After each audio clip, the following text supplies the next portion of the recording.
우리가 보통 이제 이 법에서 아동이라고 할 때는 18세 미만을 가리켜요.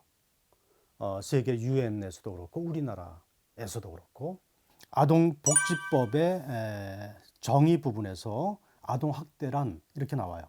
보호자를 포함한 성인이 아동의 건강 또는 복지를 해치거나 정상적 발달을 저해할 수 있는 신체적, 정신적, 성적 폭력이나 가혹행위를 하는 것. 세 가지 영역이에요.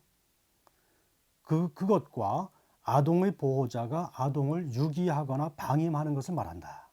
이렇게 되어 있거든요. 자, 그래서 이제 이게 정의면서도 아동 학대의 네 가지 유형을 여기서 이제 이미 얘기하고 있는 거예요. 네 가지 유형은 신체적 학대, 정서적 학대, 성적 학대, 그 다음에 끝으로 방임. 이 네 가지가 법에서 이야기하는 아동 학대의 네 가지 유형이에요. 신체적인 학대는 말 그대로 때리거나 보통 이제 최근에 지난주에 한 것도 엄마가 아이를 이제 말하자면 죽게 한 것도 온몸에 피멍이 들은 거예요. 가해자는 엄마였고 바로 지난주 얘기였죠. 인천에서 나온 사건이었죠. 그리고 어쨌든 구타 등 이제 신체적 피해를 가하는 거예요. 그 다음에 이제 정서 학대가 사실은 어떻게 보면 더 광범위하고 어떻게 보면 대단히 중요해요. 신체적인 학대는 눈으로 보이거든요. 근데 이 정서 학대는요, 소리 없는 살인이라고 통상 얘기할 정도로 이게 잘 안 드러나기도 해요. 근데 이것이 가져오는 결과는 사실상 상당히 참담하거든요. 예컨대 이제 우리가 어린아이를 상대로 폭언을 가하거나 인격적인 모욕을 하거나 예를 들면 우리가 가정에서 부모들이 잘 쓰는 그 폭언 중에 이런 게 있어요. 넌 도대체 누굴 닮아서 그러냐? 이런 게 아이한테는 상당히 정서적인 모욕감을 준다는 거예요. 상처가 되는 거죠. 그 다음에 집 밖으로 내쫓는 거. 문 밖에 손 들고 서 있어. 아니면 어두운 골방에 혼자 벌세요. 손 들고 이런 거는 어린 아이들에게 치명적이라고 그래요. 아니면 휴식 혹은 수면, 잠자는 거 혹은 놀이 이런 거를 방해할 정도의 과도한 교육열. 우리나라가 이제 워낙 이제 교육 열심히 하니까 잠을 충분한 잠을 못 자게 한다거나 아니면 적절한 놀이를 아예 못하게 하거나 이런 것도 이제 정서적 학대에 들어가는 거예요. 그 다음에 이제 성적인 학대는 뭐 아동이 성적인 수치심을 느낄 수 느끼거나 혹은 성인의 성적 만족을 위해서 아동을 활용하거나 이용하거나 하는 모든 것들을 다 성적 학대로 봐요.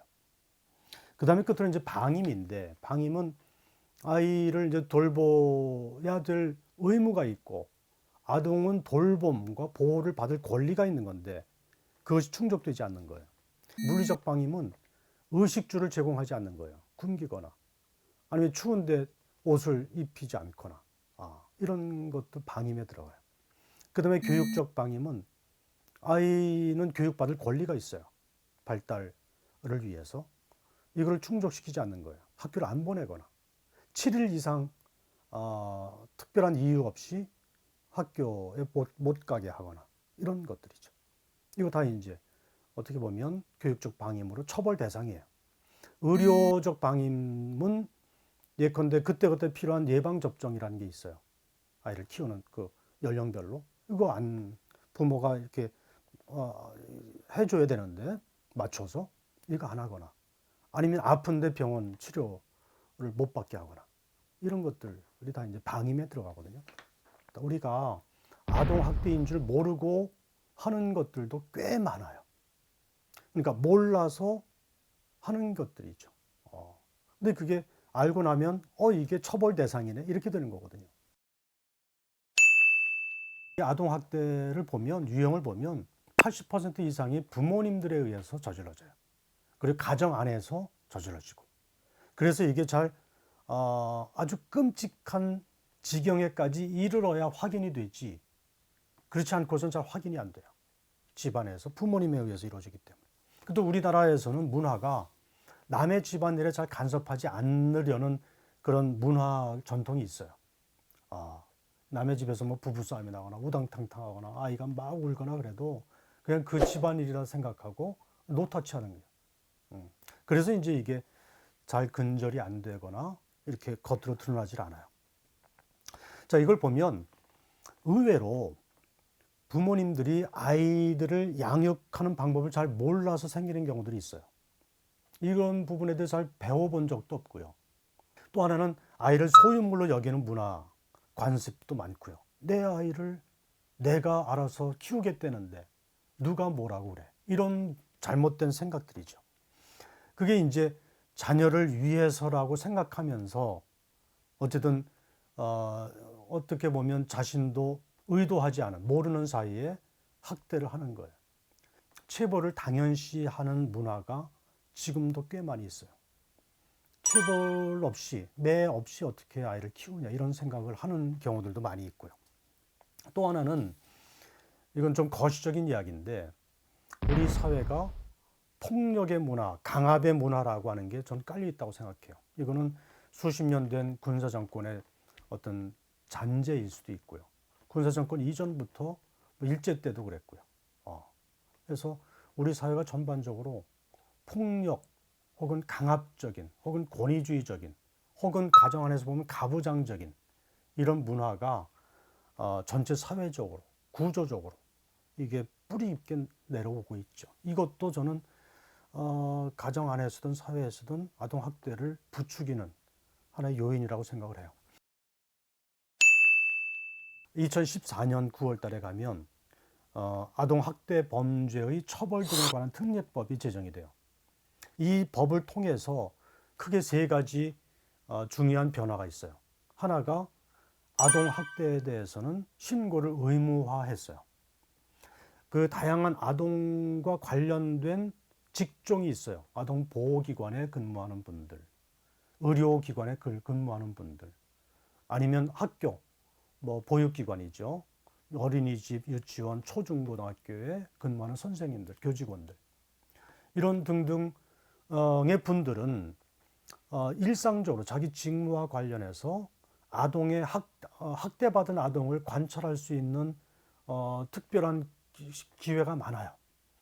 이런 분들에게는 아동학대 신고 의무자로 지정을 해가지고 이런 의심되는 사례를 발견하면 반드시 신고하게끔 의무화시켰어요.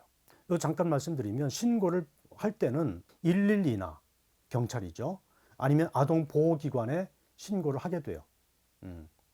뭐 어디에도 신고해도 좋은데 신고를 어디서든 받으면은 출동할 때 현장에 출동할 때 경찰관과 그다음에 아동보호 전문기관의 전문가가 함께 출동하게 되어 있어요.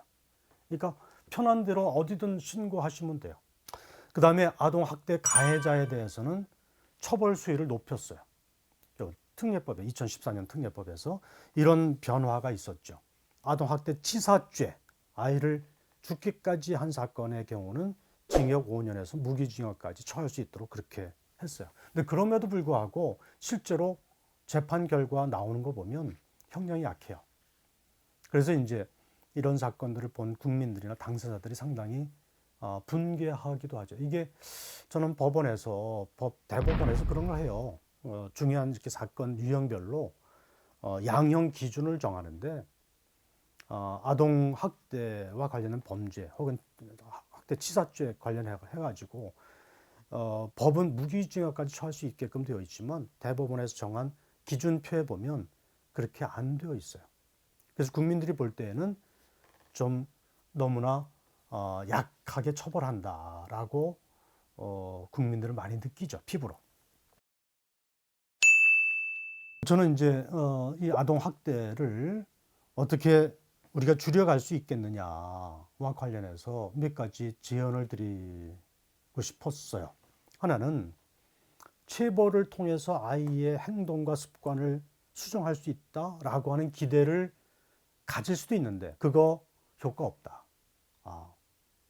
그 체벌을 통해서 행동의 변화를 가져오는 기대는 안 하는 게 좋다. 오히려 그것보다는 아이들이 잘할 때 칭찬해 주는 게 훨씬 효과가 있다. 대개의 경우 체벌은 그런 기대를 갖고 이성적으로 하는 것보다는 감정적으로 하는 경우들이 태반이다. 사실은. 저도 이제 어릴 때 아이 키울 때를 이렇게 돌이켜 생각하면 사실 그래요. 이성적으로 자기가 절제된 매를 통해서, 체벌을 통해서, 이걸 통해서 아이의 습관이나 행동을 교정하겠다. 이걸 위해서 내가 어떻게 어느 정도의 체벌을 하는 게 좋겠다. 이렇게 이성적으로 가는 게 아니거든요. 대개의 경우. 감정이에요. 분풀이고 화풀이고 스트레스 해소고 이런 거는 아주 쥐약이죠. 아이들을 위해서는. 아이들은 귀신같이 알아요. 이게 부모님이나 어른이 자기를 위해서 하는 건지 아니면 화풀이 하는 건지 아이들은 다 압니다. 어쨌든 이런 식의 경우는 아주 안 좋다.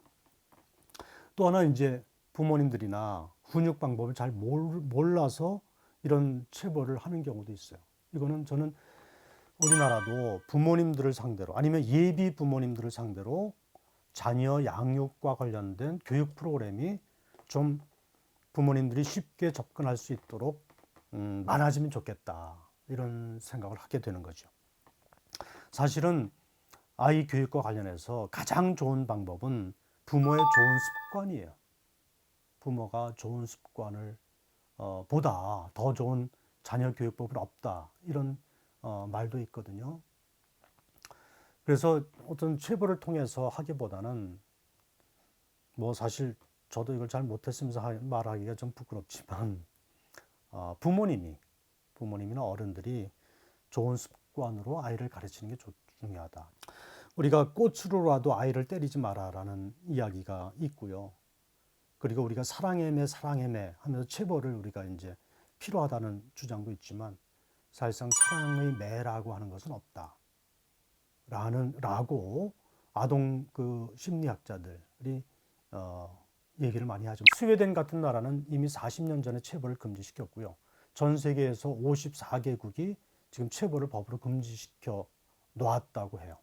많은 국민들이 그리고 부모님들이 이런 체벌과 관련해서 혹은 아동 학대와 관련해서 혹은 올바른 자녀 교육법, 양육법과 관련해서 부모님들이 한번 생각하고 혹은 다양하게 교육받을 수 있는 기회를 갖고 이걸 통해서 우리가 언젠가는 빠르면 빠를수록 좋죠. 체벌 없이 혹은 우리가 아동 학대인지도 모르고 범하는 다양한 형태의 아동 학대 없이 아이를 키우고 이렇게 교육할 수 있는 그런 부모님이 되고 우리 사회가 되면 좋겠다. 아동도 어린아이들도 인권과 권리가 있다. 아동 권리협약에 쭉 나와 있습니다만은 기본적으로 하나의 인격체다. 존중받아야 된다. 라고 하는 저렇게 원론적인 개념에 대해서 한번 더 생각해 보고 부모님들도 그런 아이를 제대로 키우기 위해서 공부도 하고 교육도 받고 그럴 수 있는 사회가 됐으면 좋겠다는 생각을 하게 되죠.